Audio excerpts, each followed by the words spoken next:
Set against a quiet snowfall, the town woke to the crisp chill of a December morning, the kind that made the scent of pine and cinnamon curl through open windows and into the hearts of those who waited for the holiday. Street lights reflected off the icy pavement, casting golden pools across quiet roads. It was Christmas morning in 1991, and for the small family in their modest home at the edge of town, excitement hummed in the air like the faint ringing of distant bells.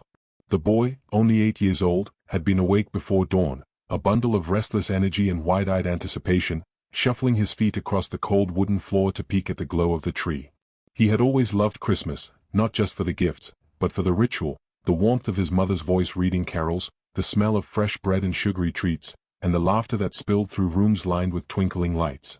His small hands traced the ornaments on the tree, lingering on the ones he had made in preschool, smudged with paint and glitter that refused to wash away. He paused at each, as if each decoration held a secret promise, a moment of magic suspended in the quiet of the early morning. Outside, the world seemed still, but there was a sense of anticipation beyond the ordinary. The snow had stopped falling hours earlier, leaving a pristine blanket over the town. Footprints marked paths to neighborly homes, but here, in the boy's world, only his small prints led to the tree, circling it in a nervous dance of curiosity and impatience. Downstairs, his parents stirred, drawn from sleep by the soft creak of stairs and the faint, excited whispers of their son. They had always loved this time of year, the fragile mixture of nostalgia, hope, and the fleeting magic of childhood. Their eyes, still tired from the night before, softened as they watched him, a small figure clutching a tiny stocking, completely unaware of the fragile thread that tethered their happiness to reality. His father's voice, hoarse with sleep but full of warmth, called from the kitchen, reminding him to wash his hands before breakfast, while his mother quietly adjusted the ornaments on the lower branches of the tree, her fingers lingering on memories of the boy's early years. There was a rhythm to the morning, gentle and familiar, punctuated by the occasional crack of a fireplace log or the soft thump of a slipper on a cold tile floor. The air smelled of pine needles, sugar, and the faint tang of winter. The boy ran from room to room, his laughter echoing, a fragile thread that tied each moment together, knitting memory into the very fabric of the house. He paused to peek out the window at the snow-draped streets, imagining sled rides, snowball fights, and the simple joy of a day that promised adventure. Everything felt safe, contained, and alive with possibility, as if the world had paused just for them. And then he was gone. It was a moment so sudden it seemed impossible, a fracture in time itself. One instant he was there, wrapped in the gentle light of morning, and the next, he was not. The door that had been left slightly ajar, the faint trail of footprints fading in the snow outside, the small stocking abandoned on the floor, all were quiet witnesses to the disruption.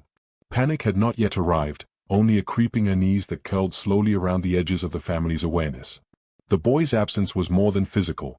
It was the hollow echo of laughter that no longer resonated, a sudden shift in the rhythm of the morning that left the air cold and heavy. His parents called his name, their voices lead with disbelief and mounting fear. Each room was searched with trembling hands, the familiar corners now alien in their emptiness. Neighbors would later describe the day as eerily quiet, a town caught in the fragile stillness of winter, unaware that in one small house, the world had collapsed. The morning that should have been filled with joy, warmth, and togetherness became a scene suspended in disquiet, a snapshot of innocence disrupted, leaving a void that would echo for years to come. In that first hour, there were no answers, only questions that clawed at the edges of thought. Where could he have gone? Why did no one see him leave? The contrast between the joyous start of the day and the sudden, inexplicable absence created a tension that would define the family's lives forever. The morning light, which had once promised wonder and hope, now seemed colder, sharper, cutting into the delicate fabric of their happiness. The boy's disappearance, though silent, resonated through every corner of the home, transforming the familiar into a landscape of fear and uncertainty. The magic of Christmas, once so immediate and tender, now felt like a distant memory. The lights on the tree flickered gently, their glow failing to warm the chill that had settled in the family's hearts. And in that emptiness, a new story began, not one of laughter and gifts, but of mystery, fear, and the slow, relentless search for a child whose absence would haunt a quiet town for decades. The moment the boy's absence sank in, it was as though the air inside the house changed. What had been full of warmth, cinnamon, and the promise of Christmas became suddenly oppressive, cold, and suffocating. His mother called his name again, louder this time, her voice breaking on the last syllable. At first, she told herself he was hiding, maybe crouched behind the couch or nestled under the dining table as part of a playful game. He had always been mischievous, always searching for ways to surprise them. She searched the most obvious places with nervous laughter clinging to her throat, but every silence that followed her call chipped away at that fragile hope. His father checked the kitchen, the small hallway closet, even the laundry room. He opened and closed doors too quickly, as though speed might change what he would find. His voice grew sharper, more insistent, calling the boy's name as if force of will alone could summon him back. Within minutes, the playful search turned frantic. The living room that had once been bathed in golden light now seemed unfamiliar, hostile in its emptiness. The ornaments on the tree shimmered coldly in the sunlight, their fragile glass reflecting his mother's trembling face as she tore through the room again and again, unwilling to accept what she was not yet ready to believe. By the time they reached the front door, the unease had fully transformed into panic. The door was ajar, just slightly, the latch not quite caught. Snow had been disturbed outside, a fragile scattering of footprints small enough to belong to their son, leading only a short distance into the white blanket before vanishing as though the earth itself had swallowed him. His father stood frozen at the threshold, staring at the disappearing trail while his mother gasped behind him, pressing her hands to her mouth. The footprints should have gone farther, they should have shown a path. But instead, they faded just beyond the porch, dissolved by the morning light and drifting snow. The next hour became a blur of frantic movement. They searched the yard, calling out his name until their voices cracked. The boy's older sister ran from house to house, pounding on doors with frozen knuckles, asking if anyone had seen him. Neighbors emerged in slippers and coats hastily pulled over pajamas, their faces pale with confusion. What they found was not a child gleefully wandering to a friend's house but only silence, the kind that pressed down on every rooftop and whispered that something was wrong. The first call to the police came with shaking hands. His father's voice, usually firm and steady, faltered as he explained to the dispatcher that his son had been there one moment and gone the next. "It's Christmas morning," he said, as though the day itself should have made the disappearance impossible, unthinkable. The dispatcher's tone was calm, routine even, but the words, "We'll send someone immediately," carried little comfort. Minutes stretched into lifetimes as the family waited. His mother paced, clutching the boy's stocking in her hands as though it might tether him back to her. The girl sat at the window, staring at the snow where the prince had been, her breath fogging the glass as tears slid down her cheeks. His father stood near the door, every muscle tense, as if prepared to chase someone, if only he knew where to run. When the first patrol car pulled up, its flashing lights reflected eerily against the pristine snow. The sound of the engine cut through the unnatural silence, but the presence of officers in dark coats did little to warm the frozen air of dread. They asked questions in calm, clipped voices. When was he last seen? Was the door usually left unlocked? Had the family noticed anything unusual in the days leading up to this? His parents answered as best they could, though their words tumbled out unevenly, tangled in guilt and confusion. The officers moved quickly, scanning the perimeter of the house, checking for signs of forced entry, crouching near the fading footprints. Their radios crackled, voices exchanging information in code that seemed both urgent and detached. The family, huddled inside, could only watch as strangers began dismantling the fragile privacy of their holiday. Every ornament, every gift beneath the tree, every corner of the house became evidence, something to be scrutinized, questioned, and doubted. Neighbors gathered, their faces etched with disbelief. Some whispered prayers, others exchanged suspicious glances, as though trying to determine whether something unspoken had been hiding all along. The once festive street had become a stage for grief and speculation. Reporters had not yet arrived, but word traveled quickly in a small town. Mothers clutched their own children more tightly, pulling them indoors, while fathers lingered near the street, uneasy, unsure how to help. As daylight grew stronger, the family's panic sharpened into a different kind of terror, the realization that the boy was not simply lost. Children wander, but they wander into backyards, into neighbors' kitchens, into small spaces where they can be found. This was different. The snow told them so. The trail ended, incomplete, impossible. Something had happened beyond the edge of those prints, something that left no trace, no answer. Inside, his mother collapsed into a chair, her face pale, her hands trembling around the stocking she could not release. She spoke softly, almost incoherently, of how carefully she had tucked him into bed the night before, how she had promised him there would be magic in the morning. "I should have locked the door," she whispered again and again, her guilt heavy enough to crush her. His father, though trying to remain composed, could not keep the cracks from showing. His voice broke when he told the officers about the boy's favorite toy car, still sitting untouched beneath the tree, waiting for him to open it. Every detail became unbearable, the half-eaten cookie by the fireplace, the small slipper abandoned near the stairs, the faint sound of a car engine in the distance that no one had noticed until it was too late. Each fragment of normalcy had turned into a clue, a reminder of the gap between what should have been and what now was. The search expanded quickly, with officers moving into the surrounding woods, their flashlights cutting through the bare trees even in daylight. Dogs barked, straining against their leashes, but the snow offered no scent, no path.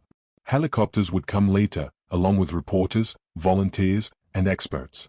But in those first fragile hours, it was only the boys' family and their neighbors, hearts pounding in the brittle winter air, staring into a silence that seemed to stretch endlessly. Christmas morning, meant to be filled with laughter and joy, had turned into a canvas of terror. Each minute without him was heavier than the last, pressing down with an unbearable weight. The family's voices, once full of warmth and holiday cheer, were now raw and broken, echoing his name into the cold. Yet the silence answered back, merciless and unchanging.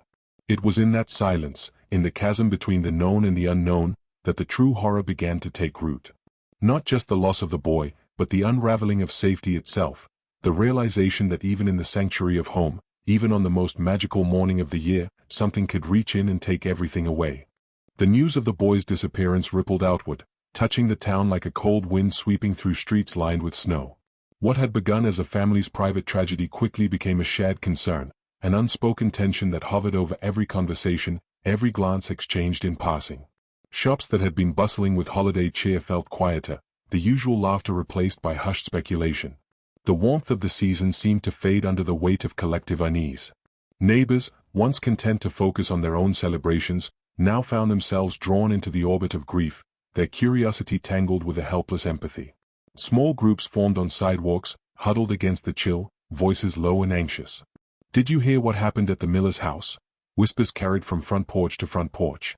Children, normally full of holiday exuberance, sensed the tension, their wide eyes reflecting a fear that was too large, too adult, to fully understand.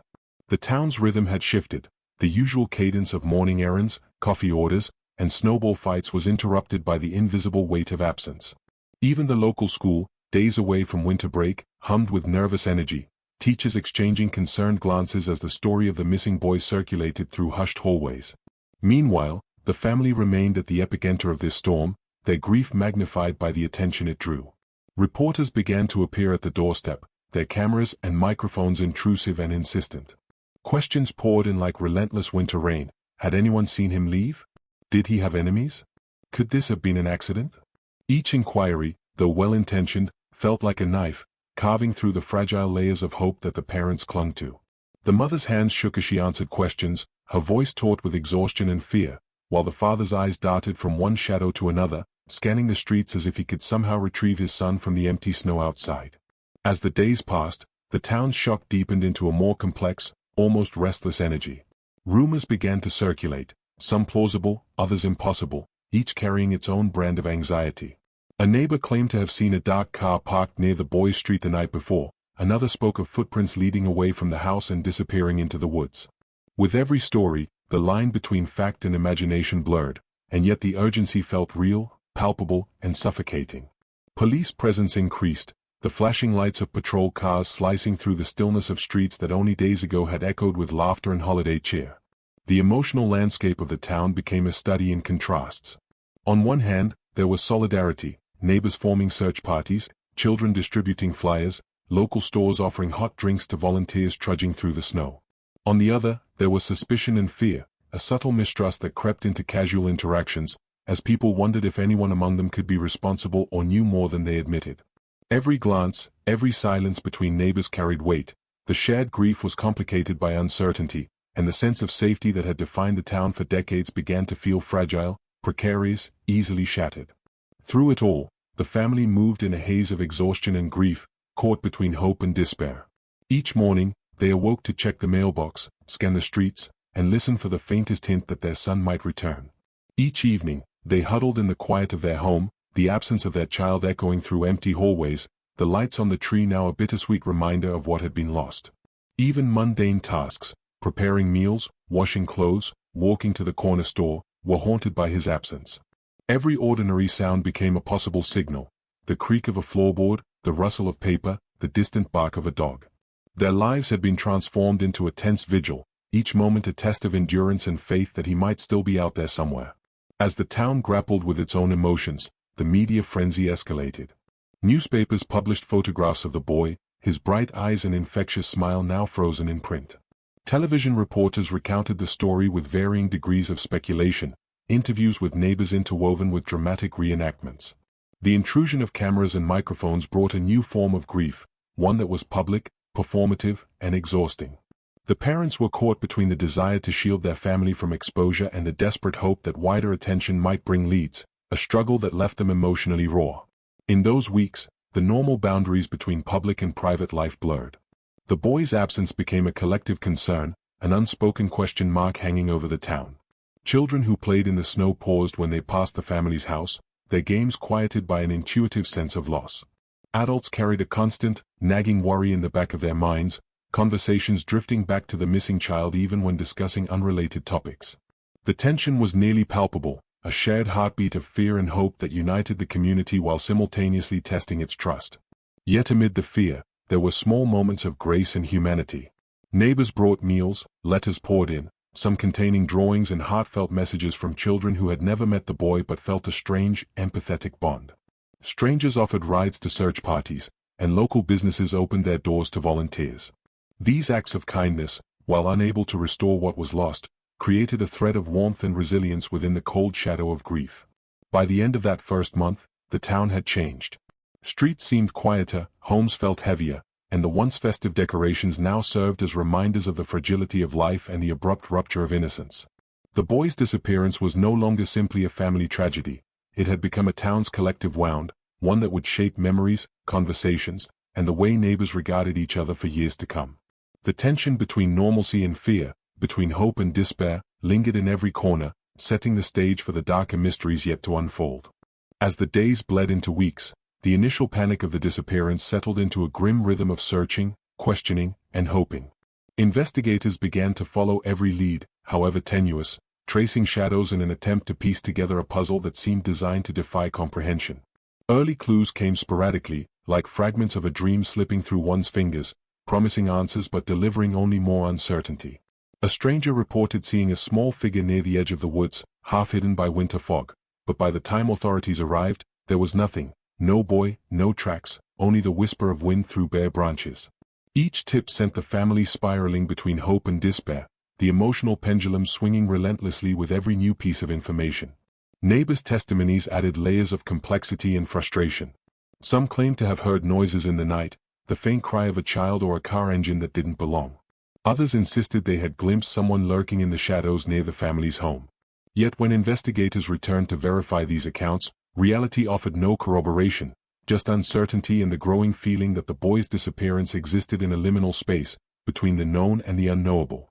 Each unconfirmed sighting became a dagger of both hope and torment for the parents, a cruel reminder of the child they were desperately trying to reclaim. Investigators collected objects that seemed, at first, to offer direction. A small toy discovered near a snow-covered creek, a scuffed sneaker in a neighbor's yard, a note that appeared to have been written by a child. But forensic analysis yielded nothing definitive, and each potential clue dissolved into frustration. The family clutched to these fragments, interpreting meaning in ways that teetered on hope and desperation. Sleep-deprived nights were spent imagining scenarios in which the boy was nearby, just beyond reach, and the world could still be made whole if only someone could connect the dots. The emotional weight of these near misses was staggering, the sense of helplessness compounded by the realization that every lead carried the same cruel ambiguity. Even as the search grew, the investigation began to reveal the limitations of human perception and memory. Witnesses, eager to help, often contradicted one another, painting conflicting pictures of the boy's last known movements. Some described him smiling and waving, innocent and carefree, while others recalled him as pensive, almost withdrawn, on that fateful morning. These contradictions, though minor in isolation, collectively created a fog through which no clarity could emerge. The parents were left to navigate this haze, their grief layered with doubt and the gnawing fear that somewhere, in that tangle of conflicting recollections, the truth remained elusive. In the midst of the uncertainty, the police worked tirelessly, conducting door-to-door interviews, reviewing surveillance footage where it existed, and consulting experts in child disappearances. Detectives pored over maps of the town, analyzing the geography for patterns, theorizing possible escape routes or hiding places, all while managing the relentless pressure of media attention. Each meeting with the family began with the cautious hope that a breakthrough had occurred, only to end in the same helpless frustration as leads evaporated into nothingness. The emotional toll on both the investigators and the parents was immense, a slow burn that wore down optimism and replaced it with a cautious, haunted vigilance. The family, meanwhile, found themselves navigating a labyrinth of emotions. Each day brought the small rituals of hope, checking the mailbox for letters, revisiting old hiding spots in the house, retracing familiar paths, and talking to anyone who might hold a fragment of the truth. Yet every night ended with the same crushing absence. The boy's bed remained untouched, the stockings hung by the fireplace now silent witnesses to a home disrupted. The parents' conversations shifted from practical concerns to whispered questions of guilt. Had they missed a sign, let a moment of carelessness slip by? Every what-if became a torment, each possibility an invisible hand tightening around their hearts. Community involvement continued, amplifying both hope and pressure. Volunteers combed wooded areas, calling the boy's name into the cold winter air. Local children drew posters and wrote letters, some of which were mailed to the police station or pinned to telephone poles, small gestures imbued with the innocence and faith that only children could muster. While these efforts were heartfelt, they often reminded the family of the enormity of the task before them: one missing boy, countless unknowns, and an endless expanse of fear that stretched beyond the walls of their home. Amid the flurry of activity, small signs of human kindness shone through the darkness. Neighbors brought meals to the family, offered rides to search parties, and quietly shared their memories of the boy. These acts, though they could not replace what was lost, provided glimmers of warmth, fleeting moments where grief was shared and softened, even if only for a moment. The community's response reflected both the empathy and the helplessness that define tragedies of this nature, people eager to act, yet constrained by the limits of what they could truly do. But every day that passed without resolution deepened the shadows in the family's hearts. The early leads, once full of promise, now carried the bitter taste of disappointment. Hope became fragile, hope laced with anxiety, as the boundaries between possibility and impossibility blurred. The boy's absence was no longer a single moment of panic. It was a continuous presence, shaping every thought, every interaction, and every memory. It infiltrated the fabric of daily life, a constant reminder that the world, even at its most ordinary and secure, could shift abruptly and irreversibly. By the end of this period, the family and the town were locked in a tense, uneasy equilibrium. Search efforts continued, leads were followed, and every tip was scrutinized, but the mystery persisted. The boy's disappearance remained a puzzle with missing pieces, a story half-written and unwilling to yield its secrets. Emotionally, the family oscillated between determination and despair, clinging to the hope that something, anything, would break the silence, while simultaneously confronting the terrifying reality that some answers might never come. The early clues, though they offered glimpses of possibility, ultimately highlighted the unknowable, setting the stage for deeper mysteries yet to surface. As the search stretched into weeks, the tension in the town transformed into a complex web of suspicion, rumor, and fear. Investigators began piecing together a list of potential suspects, though each theory seemed to reveal more questions than answers. The boy's disappearance could have been the result of a stranger, some imagined predator lurking just beyond the snow-laden streets, but no evidence ever concretely pointed to such a figure. Neighbors who once exchanged pleasantries over morning coffee now glanced warily at one another, small interactions heavy with unspoken questions. The innocence of the town was beginning to feel fragile, as if the simple trust that had once defined it could shatter at any moment. Police canvassed the neighborhood meticulously, asking detailed questions of those closest to the family. Did anyone notice unusual cars, strange people, or unfamiliar voices? Did the family have tensions, enemies, or secrets that could explain an intentional disappearance? Each question, while routine in investigative terms, became a magnifying glass on the family's life, leaving them exposed in ways they had never anticipated. Every interaction with law enforcement carried a dual weight: hope that something might finally break the case open, and a gnawing anxiety that suspicion could twist against them. Emotionally, the parents felt cornered, vulnerable, and under scrutiny even as they fought to maintain composure in front of the world. Rumors flowed like wildfire through the town. One neighbor claimed to have seen a man loitering near the family's home late at night, while another whispered of a suspicious vehicle parked across the street in the early morning hours.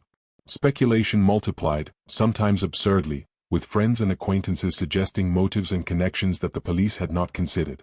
The human mind, desperate for explanations in the absence of truth, began to fill the void with narratives that seemed plausible in the moment. And with each rumor, the family's emotional burden deepened, the need to correct misconceptions clashed with the helplessness of not knowing what had really happened. Even within the family, suspicion could not be entirely suppressed.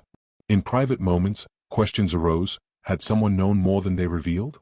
Could there have been warning signs missed in retrospect?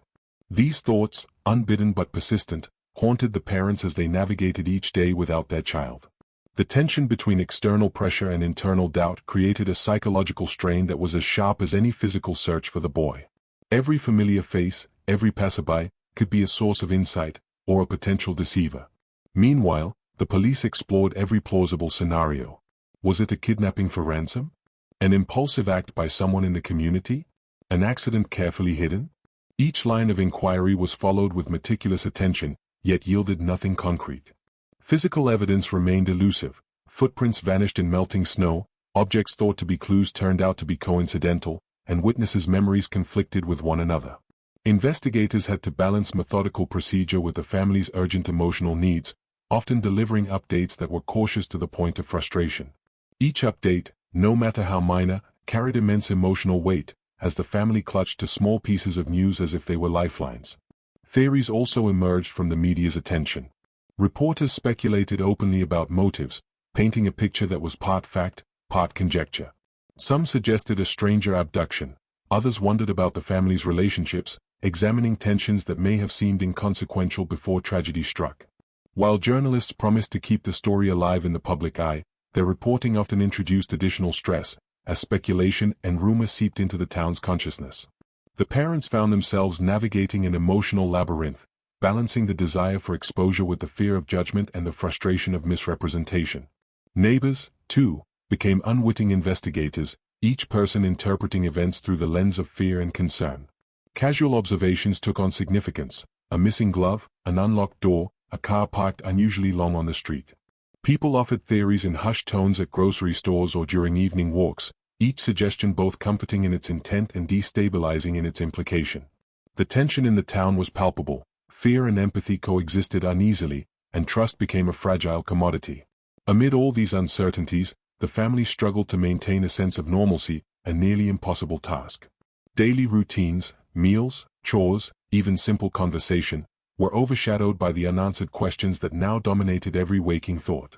The emotional cost of living in suspense was relentless: fear interlaced with hope, grief tempered by the faintest spark of optimism, and a constant, unrelenting sense of vigilance.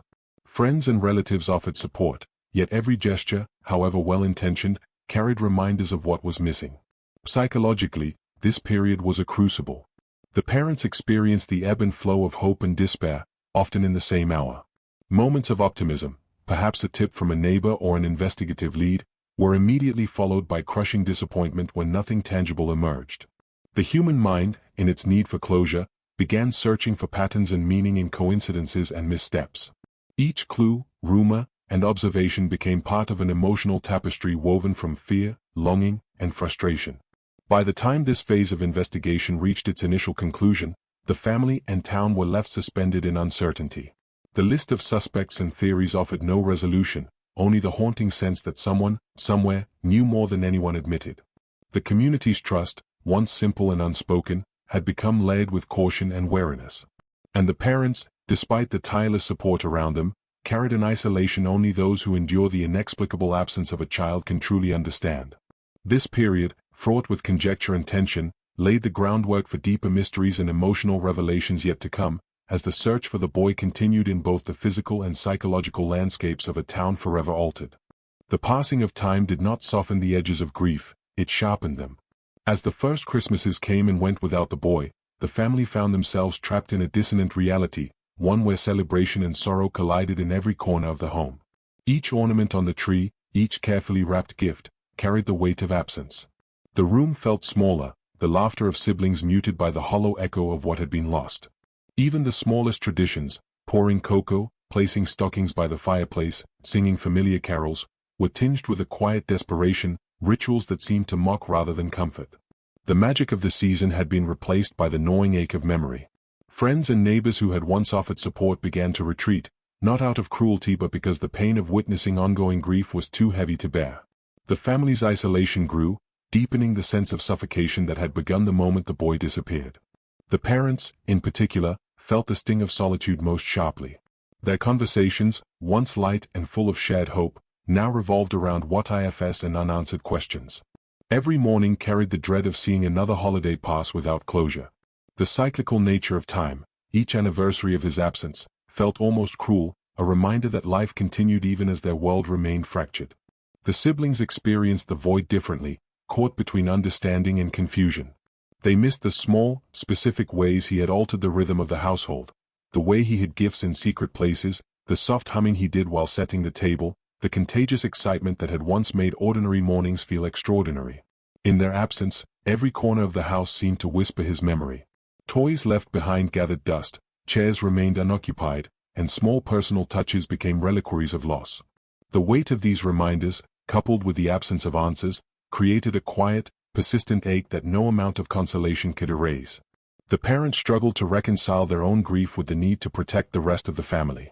Their pain was layered, complicated by guilt, fear, and the relentless questioning of choices made in those early days. Had they been more vigilant? Should they have noticed something sooner? In quiet moments, their hearts carried the invisible burden of self-reproach, a private torment that gnawed at every decision and colored every interaction.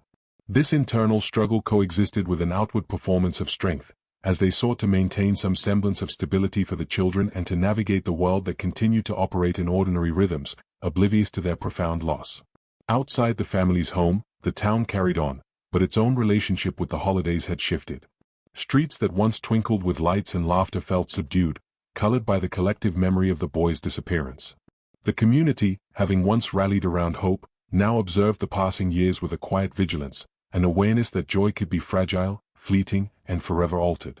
Local shops adjusted their holiday displays, subtly acknowledging the tragedy that had transformed the town's sense of innocence.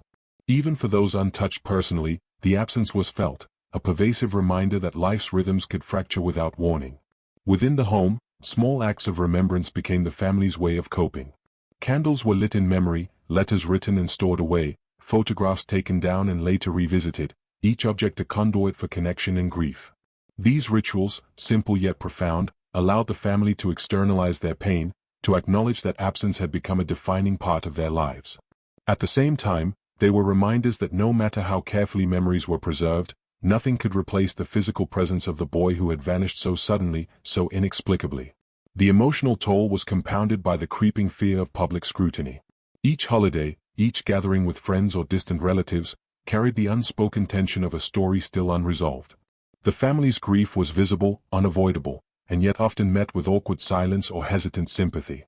Well-meaning comments and gestures sometimes cut as sharply as any rumor, highlighting the gap between shared humanity and the personal, private devastation of losing a child. The holidays, intended as a time of warmth and connection, had become a landscape of tension, a minefield of memory and absence.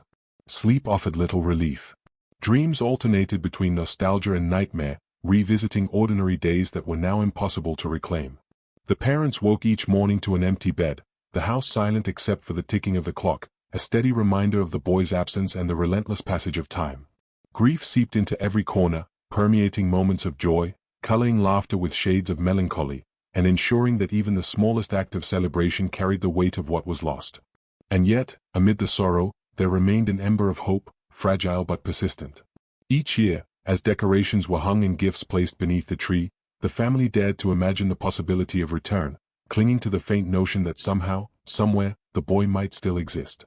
This tension between despair and hope, between memory and longing, defined their holidays, creating an emotional landscape as intricate and haunting as the snow-laden streets outside. Each Christmas became a slow meditation on loss, love, and the endurance of the human heart in the face of the unthinkable. Months passed, and the weight of absence settled into the family's bones, a constant ache that neither time nor routine could dull. Then, one ordinary morning, a parcel arrived, a small, unassuming box left on the doorstep, dusted lightly with snow from the early winter chill. Its arrival was sudden, almost surreal, breaking the rhythm of quiet despair that had defined the months since the boy's disappearance. The mother noticed it first, her breath catching as she stepped onto the porch, fingers trembling as she picked up the package. The handwriting was unfamiliar, looping and precise, yet it carried a strange familiarity, a weight of intention that made her pulse quicken. Inside, the box contained items that were unmistakably connected to her son. A toy he had treasured, worn and smudged with fingerprints that were clearly his own, sat nestled against a folded piece of paper. The note was short, cryptic, yet intimate, an echo of the child they had lost. Perhaps it was a drawing, a word, a symbol only he could have made. The package was more than an object. It was a message, a bridge between absence and presence, hope and fear. For a moment, time seemed suspended. The parents stared at the contents, a mixture of disbelief, relief, and terror washing over them. Their son had been gone for months, yet here was proof that he was still out there, still connected to them, but still tantalizingly beyond reach. Every sense became heightened. The sound of the wind against the house, the creak of the floorboards, the subtle rustle of paper in the box, all took on an almost sacred significance. The father's hands shook as he gently lifted the items, tracing familiar contours with a reverence born of desperation. Questions surged unbidden. Who had sent this? How had it reached them after so long? And most painfully, where was their son? The arrival of the package shattered the fragile stability they had begun to reconstruct, replacing numb resignation with a volatile mixture of hope and dread. The community, upon hearing of the mysterious parcel, reacted with its own mix of fascination and anxiety. Neighbors speculated in hushed tones. Was this a sign, a clue, or a cruel prank? Local media caught wind of the development, intensifying the family's exposure while simultaneously amplifying the suspense. Reporters arrived at the doorstep, cameras rolling, microphones extended, their questions probing, insistent. Yet even as the world demanded explanations, the family remained paralyzed, caught between the overwhelming desire to reveal their discovery and the fear that doing so might somehow endanger the boy. Psychologically, the package represented a turning point. 4 months, the family had moved through grief and uncertainty with cautious resignation, each day a test of endurance. Now, with a tangible connection to their missing child, hope surged like a tide, uncontainable and disorienting. Every decision became charged with new weight. Should they alert authorities immediately? Should they try to trace the sender themselves? Every choice felt like a gamble, the wrong move potentially undoing the fragile thread that connected them to their son. Investigators approached the package with a mix of curiosity and caution. Forensic experts examined the handwriting, the paper, and even the toy for fingerprints or identifying markers. Analysts debated whether the items were recent or had been preserved since the boy's disappearance. Every detail was scrutinized, from the tape used to seal the box to the faint scent of the paper and cloth. Each discovery or lack thereof intensified the emotional stakes, adding layers of complexity to the family's already fraught experience. The arrival of the package transformed the case from a static void of uncertainty into a dynamic, living puzzle, one that demanded renewed attention and emotional resilience. The parents' relationship with hope became a fragile balancing act. Each glance at the toy or the note elicited joy and terror simultaneously. The mother clutched the drawing to her chest, tears streaming unbidden, while the father's jaw tightened as he tried to steel himself against the flood of emotion. They had lived for months in the oppressive gray of unanswered questions, and now, suddenly, color returned to their world, but it was a color that burned too brightly, threatening to overwhelm them. Every sound, every shadow, every minor detail in the household seemed to take on new significance. The arrival of the package had opened a doorway into both possibility and paranoia. The package also created a complex relationship with the community and the authorities. Neighbors, once quietly supportive, now hovered closer, eager to offer interpretations, to speculate on meaning. Law enforcement treated the development with professional caution, balancing the need to investigate with sensitivity to the family's emotional state. The boy's absence, once a matter of distant hope, now felt immediate and almost tactile. Every moment, every object, was infused with significance, and the family found themselves navigating an emotional landscape that was at once exhilarating and terrifying. Despite the joy of connection, the package carried an undeniable weight of unease. It suggested knowledge, intention, and possibly even presence beyond the family's comprehension. Who had sent it? And why now, after so many months? Could it be a cruel hoax, or was it truly from their son? These questions, unanswered and perhaps unanswerable, hung over them like a shroud. The family's grief, long familiar and predictable, was now complicated by uncertainty, creating a tension that would shape every thought, every interaction, and every moment of hope or despair that followed. In the quiet aftermath, as the parents carefully stored the package and its contents, the house seemed charged with a new energy, simultaneously full of promise and dread. The mysterious gift had changed everything. The story was no longer one solely of loss, but also of possibility, tantalizing and haunting. It marked the beginning of a new chapter in the search, one in which emotional stakes were higher, questions more urgent, and hope more dangerously intertwined with fear. The package did not just alter the course of the investigation, it rewrote the emotional topography of the entire household. What had once been a story of absence now became a story of presence, unsettling, elusive, and impossible to contain. The boy was no longer simply missing, he was out there somewhere, leaving behind breadcrumbs that blurred the line between comfort and torment. The family could not decide whether to rejoice or recoil. It was as though the package itself was alive, an object that refused to be silent, whispering in the quiet hours of the night, demanding interpretation. Detectives revisited the case with new vigor, bringing fresh eyes and sharpened questions. If someone had gone to the trouble of sending something so intimately connected to the boy, it meant intent. But what intent? Was it a gesture of reassurance, designed to offer hope? Or was it a form of manipulation, meant to prolong suffering? Theories multiplied as quickly as doubts. Investigators fanned out into the community once more, asking questions that had already been asked 100 times before, only now with a sharper edge, a new urgency.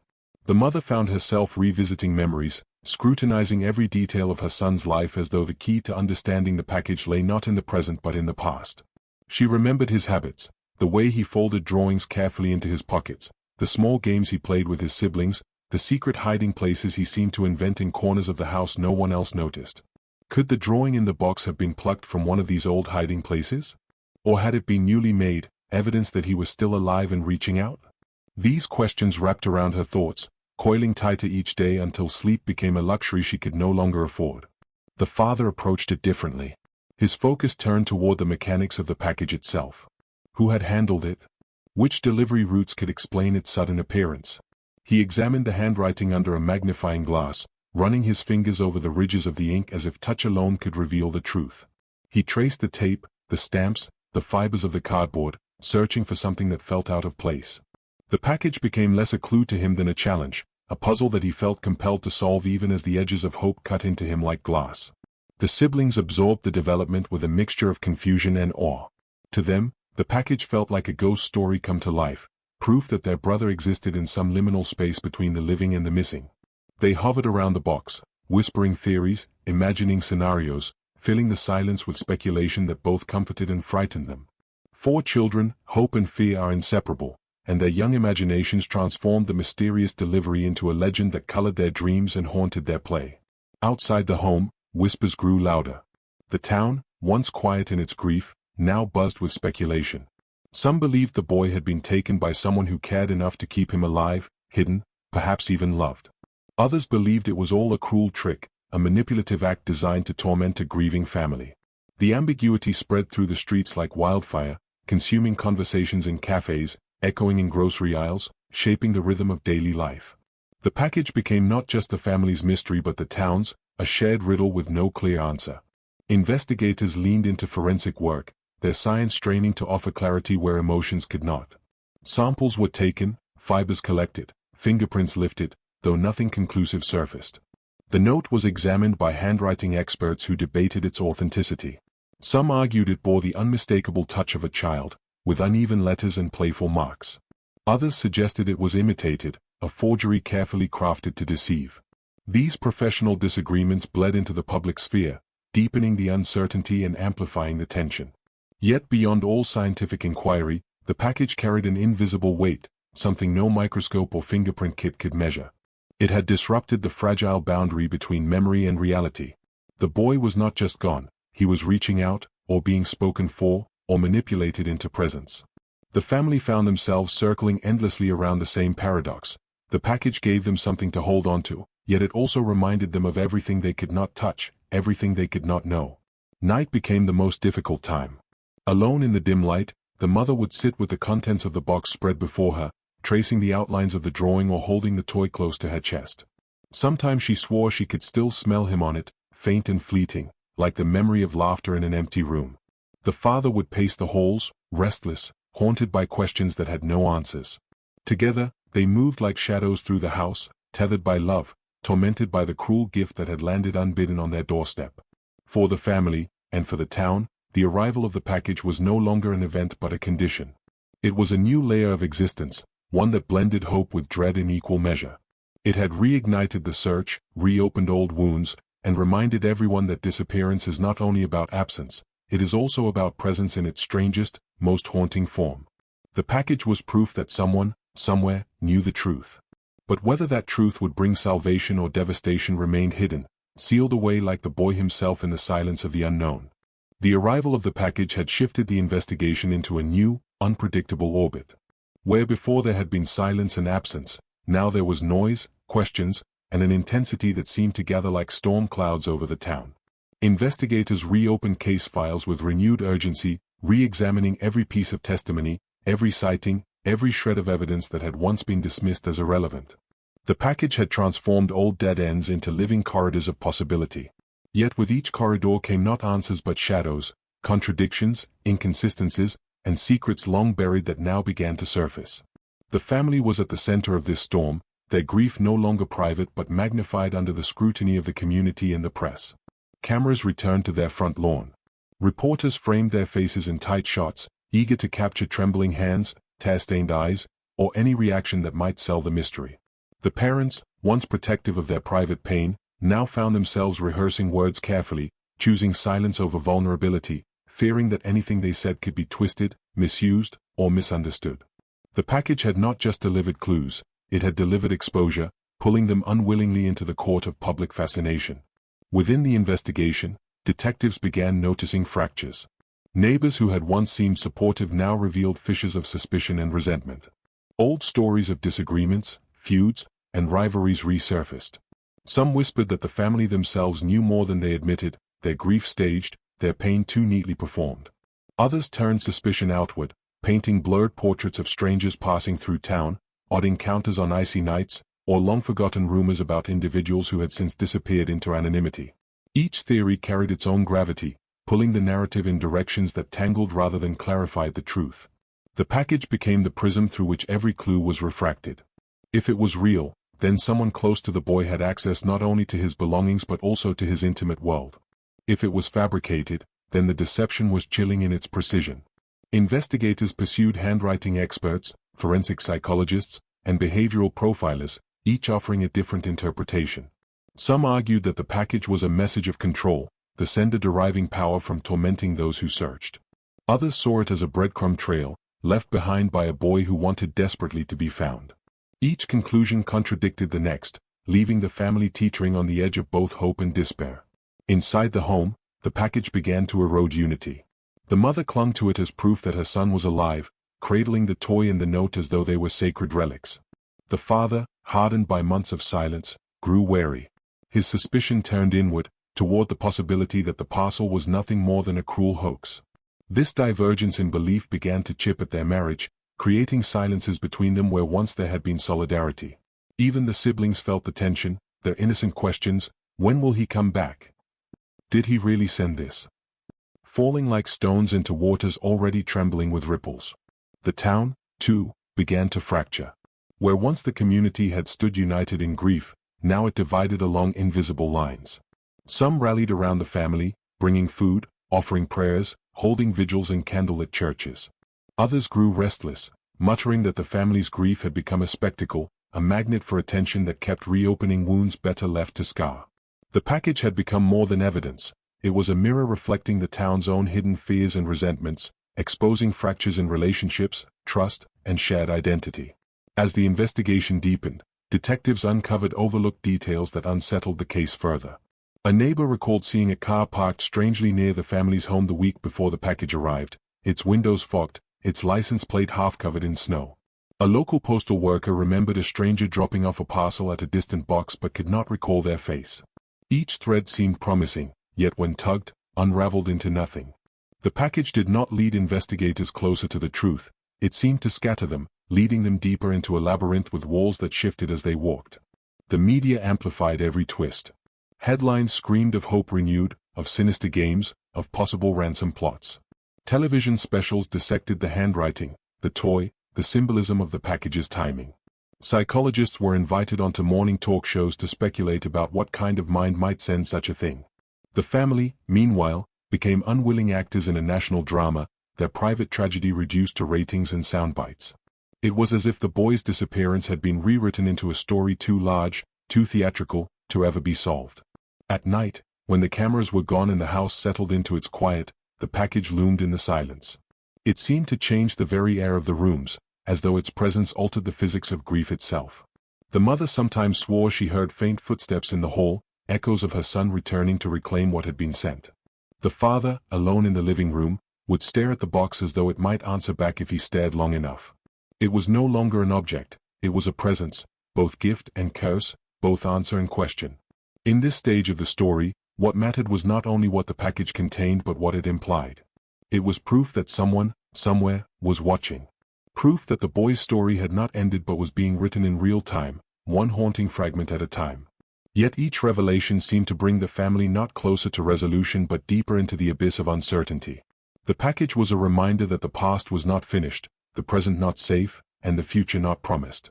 And as the investigation pressed on, it became clear that this was not only a mystery of disappearance, it was a mystery of control, of power, and of the thin line between hope and torment.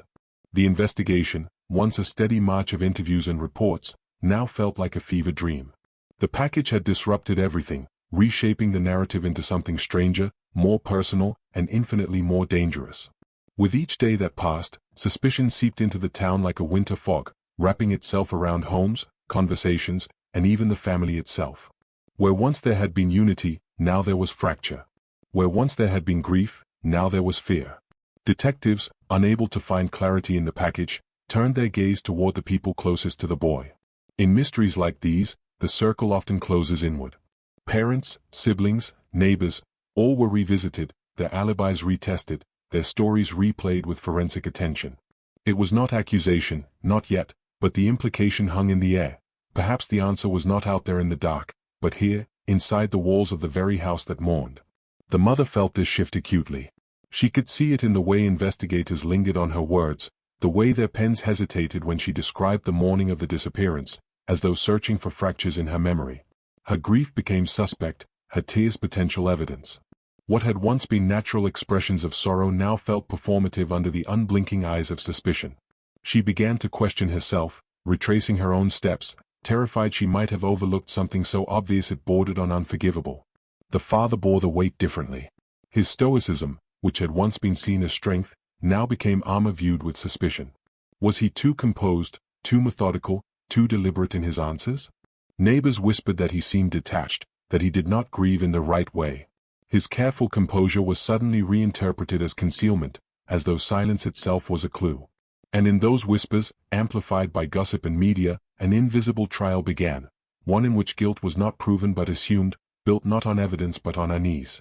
The siblings, too, were not spared. Teachers noticed the shift in their behavior at school, withdrawn, anxious, some days tearful, other days angry. Children carry burdens differently, and theirs was heavy. Classmates asked questions, repeated rumors overheard at dinner tables, teased with cruel curiosity. The mystery of their brother's disappearance had made them objects of fascination, and the arrival of the package turned that fascination into something sharper, something darker. Even in the innocence of youth, suspicion has a way of taking root. Meanwhile, the town fractured into camps. Some defended the family, arguing fiercely for their innocence and reminding anyone who would listen of their visible pain, their years of unrelenting grief. Others leaned toward suspicion, their reasoning fueled by half-truths and the absence of other clear suspects. The package became a symbol wielded on both sides. To some it was proof of hope, to others proof of deception. Each interpretation widened the rift, transforming the tragedy into a debate, a spectacle, a story that no longer belonged only to the missing boy but to the collective imagination of everyone who watched. The media fanned these flames relentlessly. News anchors dissected every frame of the parents' interviews, scrutinizing facial expressions, comparing body language, timing pauses in speech. National outlets, hungry for narrative, floated theories with polished graphics and expert panels. Could the package be a family fabrication? One headline asked. New clues in Christmas disappearance, another promised, though the content offered little but speculation. The case became less about truth and more about performance, with the family caught in a spotlight they never asked for but could not escape. The investigators pressed on, following the faintest trails. They analyzed shipping records, questioned postal workers, searched for fingerprints or DNA in the fibers of the cardboard. Every detail offered contradiction rather than clarity. The handwriting analysis suggested a child, but the sophistication of the delivery suggested an adult. The toy bore fingerprints, but they were smudged, partial, degraded, enough to tease, never enough to confirm. The drawing carried markers of authenticity but could have been copied, replicated, or even planted. Each answer split into more questions, fracturing certainty into 1,000 shards of possibility. As days became weeks, the family's relationship with the package turned corrosive. At first, it had been a fragile lifeline, something to cling to when despair threatened to drown them. But as the investigation stalled, the box began to feel like a curse. It sat in evidence storage, yet its shadow remained in the family's home, in their conversations, in their sleep. The mother confessed to dreaming of it, hearing the tape rip, the paper fold, the toy emerge, only to wake to silence. The father grew restless, pacing at night, muttering theories in half-sentences, his mind caught in loops he could not break. The siblings refused to speak of it, terrified that even mentioning it might summon new rumors, new questions, new pain. The package had become more than evidence, it had become a symbol of control. Whoever sent it, whether friend, foe, or phantom, now held power over the family's very reality. Their lives were dictated not by certainty but by the whims of an unseen hand. Every knock at the door sent a shiver down their spines. Every unexpected envelope in the mailbox carried dread.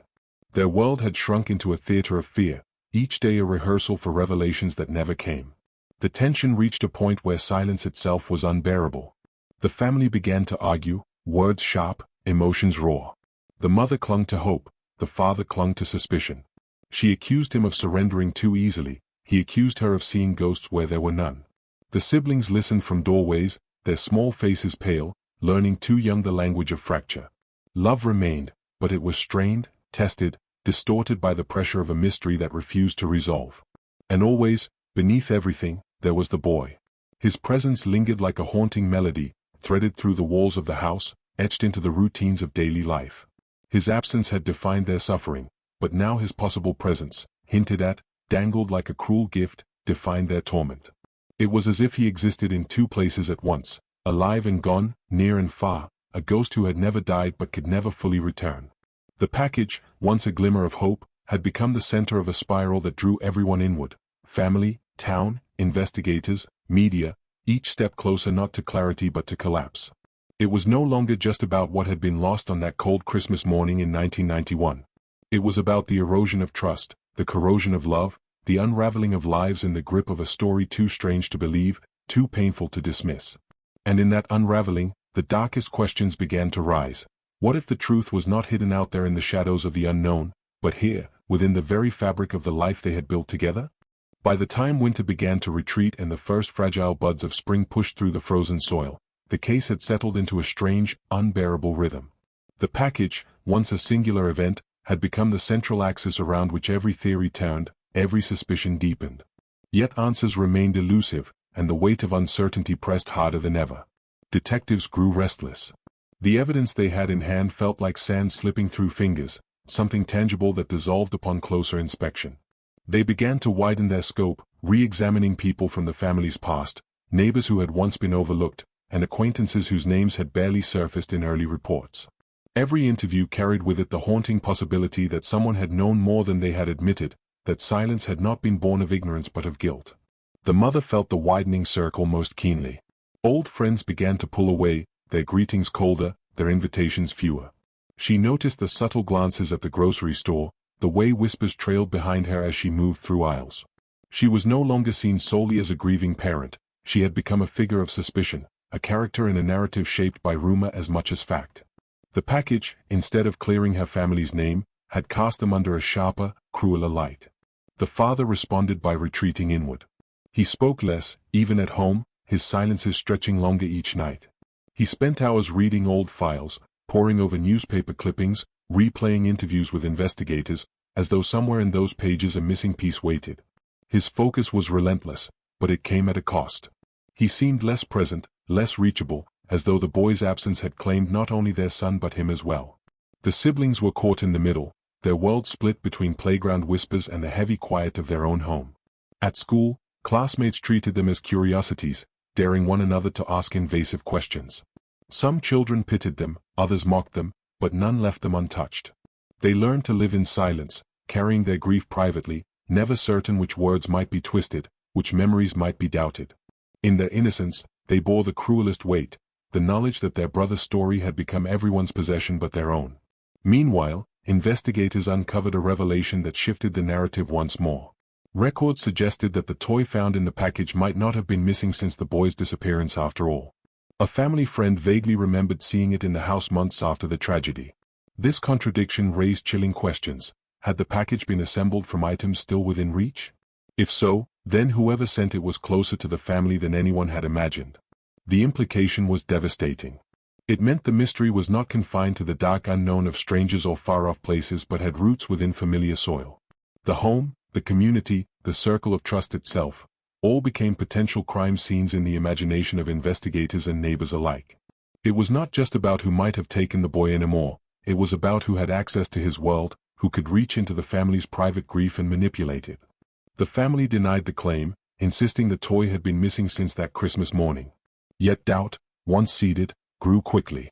If memories could be contradicted, if even cherished details could blur under the weight of grief, then certainty itself was suspect.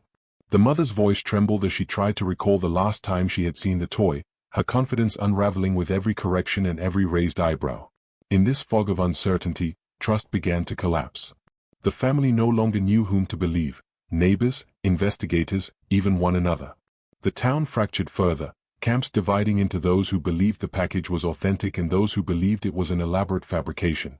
Suspicion no longer floated vaguely over the community. It clung to individuals, attaching itself like frost to the edges of reputations, freezing relationships that had once been warm. And still, the boy's presence haunted them all. Each clue, each contradiction, each rumor only deepened the ache of absence. Hope was no longer gentle, it was sharp, cutting into every moment with the unbearable possibility of what might still be true. Fear was no longer distant, it lived in the walls of their home, in the eyes of their neighbors, in the quiet pauses of investigators who seemed less certain with each passing day. By the end of that season, the package had transformed from a lifeline into a wound. It was no longer just a mystery to be solved but a mirror reflecting the darkest truths of grief, suspicion, and the fragility of trust. And as spring sunlight spread across the town, illuminating streets still heavy with shadows, the story of the missing boy felt less like a tragedy moving toward resolution and more like a labyrinth tightening around everyone who entered. The years passed, and yet the absence did not fade. It lingered in the corners of the family's home, in the rustle of old boxes filled with toys that had gone untouched, in the brittle sound of wrapping paper torn open by other children while one chair remained empty. The story of the boy's disappearance had long since slipped from headlines, replaced by fresher tragedies, but for the people who had lived it, time only deepened the wound. The family learned how to breathe again, how to move through the world without collapsing, but every breath carried the faint taste of what had been lost. In the quiet hours of night, when the snow fell thick across the windowsills and the world seemed muted, the mother often imagined she heard the sound of her son's footsteps running down the hallway, just as he had that Christmas morning. She would rise, heart pounding, only to find silence waiting for her, the emptiness heavier than before. Sometimes she dreamed of him, older, smiling, reaching for her hand. Waking was the hardest part, because it reminded her that the dream was the only place where he was still alive, still safe. His father retreated into his work, trying to structure the chaos with routine and order. But behind his steady movements was a quiet rage, an anger at the universe for allowing something so senseless to happen. He replayed the details again and again, as though one forgotten memory might unlock the truth. Was there a car parked on the street that morning? A shadow moving just outside the window? Had they missed something so obvious that it mocked them now from the past? Every answer ended the same way, silence. The town, too, had been reshaped by the disappearance. What once had been a community of unlocked doors and neighborly trust had become a place of suspicion, where every glance carried weight and every stranger was watched. Parents kept their children close, refusing to let them roam freely, especially during the holidays. The boy had become a cautionary tale, whispered in lowered voices, his name spoken as though it could summon fear itself. And yet, even in the weight of absence, something fragile persisted. On the anniversary of his disappearance, small candles would appear along the family's walkway, left anonymously by neighbors who had not forgotten. Letters arrived occasionally, from strangers who had seen his story somewhere, offering prayers, or sometimes theories. Most were useless, ramblings of people who wanted to insert themselves into a mystery. But a few were tender, handwritten in careful script, telling the family they were not alone. It was nearly a decade later, long after the official search had ended, that another package arrived. Smaller than the first, wrapped in plain brown paper, with no return address. Inside was a single photograph, a blurry image of a child who could have been him, or could have been anyone. The boy's eyes, half-shadowed, seemed to stare into the lens with a mixture of fear and defiance. No note accompanied it, no explanation. Only the picture, left like a wound torn open again. The police dismissed it as a cruel hoax, the work of someone who had followed the case and wanted to stir pain. But the mother kept the photo in a drawer, unable to throw it away. She would take it out at night, tracing the lines of the boy's face with her fingers, searching for her son in the curve of his cheek, the shape of his mouth. Maybe it was him. Maybe it wasn't. The uncertainty was its own kind of torment. For the family, the second package didn't reopen the story, it ensured it never truly closed. Every creak of the mailbox, every unexpected knock at the door, became a moment of suspended breath, the question always the same. Was this it, the piece of truth they had been waiting for? Or another shard of cruelty designed to keep them trapped in grief? The mystery of the boy's disappearance became something larger than the case itself. It became a mirror, reflecting back the fragility of life, the helplessness of parents, the darkness that could slip quietly into even the most innocent of mornings. People who had never known him found themselves haunted by his story, caught by the image of a small child vanishing on the day meant to symbolize joy and love. His story whispered of the thin veil between safety and loss, a reminder that even in the warm glow of Christmas lights, shadows can lurk unseen. The family aged, their hair silvering, their voices softer.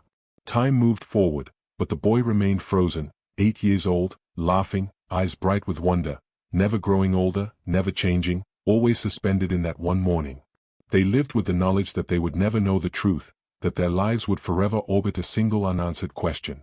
And yet, in quiet ways, they also carried him forward, in the way they spoke of him at the dinner table, in the way they kept his room tidy as though he might walk back through the door, in the way they still hung the ornaments he had made, fragile pieces of glitter and glue that had outlasted decades of grief. The case remained unsolved. The packages, unexplained. The boy, missing. But his story endured, passed down in whispers, in candlelight vigils, in the silent prayers of strangers who had never stopped thinking of him. Some believed the truth would surface one day, as it often does in forgotten cases when the smallest crack lets light through. Others believed the mystery would never be resolved, that it would remain a haunting absence, a story that would echo forever in the town's memory. And so the tale of the boy became more than a tragedy. It became a ghost, not of a person, but of a possibility, the life he should have lived, the laughter that should have filled the years, the Christmas mornings that should have been spent in warmth and joy. His absence was the presence that defined everything, the silent heartbeat beneath the town's ordinary days. Perhaps that is the cruelest part of loss, that sometimes the ending is not death, not closure, not even clarity, but a question that hangs suspended forever. The boy's story never truly ended. It simply became a thread woven into the lives of everyone who remembered him, a thread that pulled tighter each winter, each snowfall, each Christmas morning when the world seemed too quiet, and his name lingered on the air like a prayer unanswered.